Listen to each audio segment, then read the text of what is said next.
The extended 90-day Fiancé franchise is full of couples who appeared to marry due to transactional agreements that didn't seem to be loving relationships. While numerous couples across the franchise have been in love, others seem to have different motivations for tying the knot.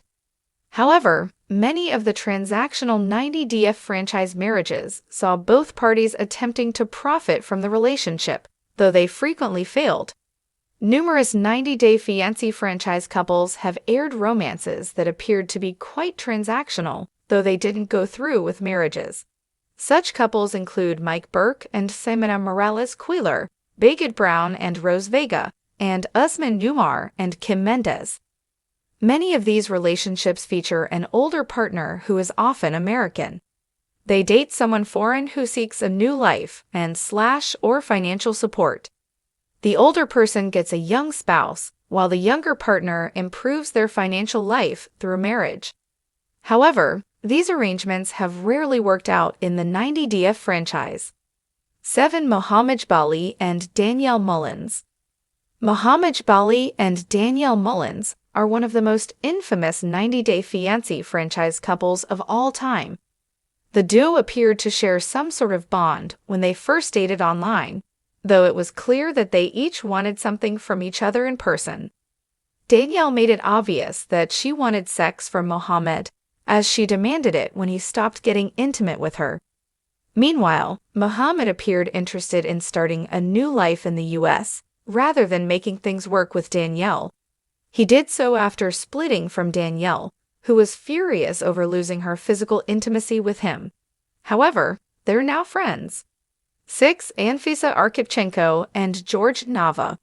Like Mohammed and Danielle, Anfisa Arkhipchenko and George Nava are also a chaotic and memorable 90-day Fiancé franchise couple.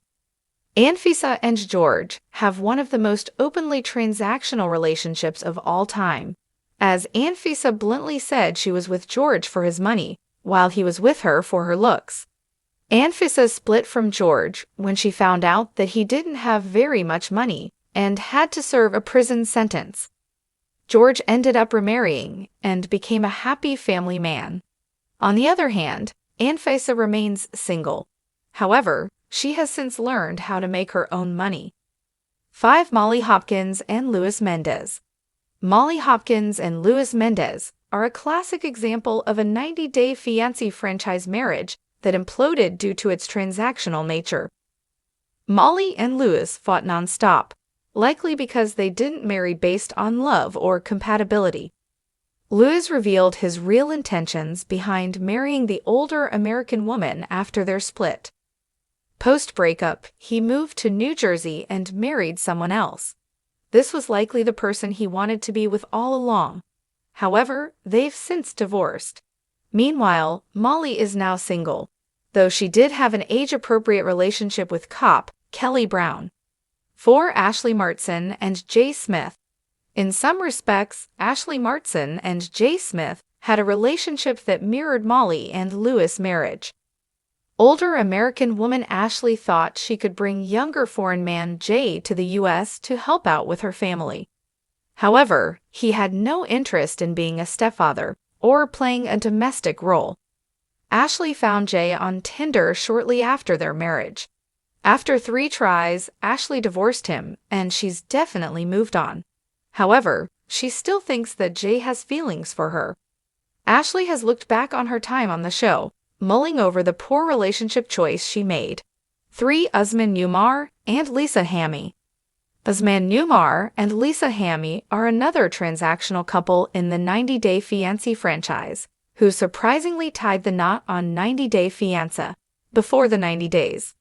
Usman appears desperate to get to the U.S., as he aired not 1 but 2 franchise relationships with significantly older American women, seemingly to achieve this goal. However, his marriage to Lisa was short-lived, as she was deeply disrespectful of him. Meanwhile, he never made it down the aisle with Kim, as his desire to have a baby led to them splitting. However, he still appears interested in dating American woman 1 Chris Foster and Jamie Nogueira. Chris Foster and Jamie Nogueira from the recent season of Before the 90 Days appeared to be another example of a transactional 90-day fiancé franchise marriage. However, only Chris appeared to be using Jamie, though Chris claimed otherwise.